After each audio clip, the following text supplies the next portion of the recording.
ఉన్నావు, ప్రార్థించటం లేదు.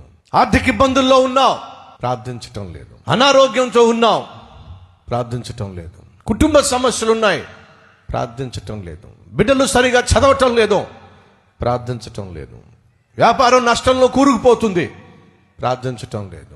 ఆర్థికంగా చితికిపోతున్నావు, అప్పులు పాలైపోయావు, ప్రార్థించటం లేదు. ఇది నీ జీవితంలో వాస్తవం కాదా?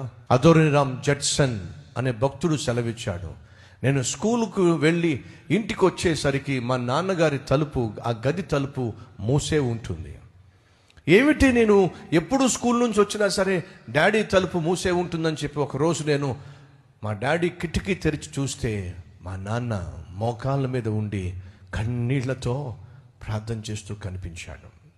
తండ్రులో, తల్లులో, మీరు ప్రార్థన చేస్తున్నట్టుగా మీ బిడ్డలకు కనిపిస్తుందా? ఒకసారి ఆలోచించండి.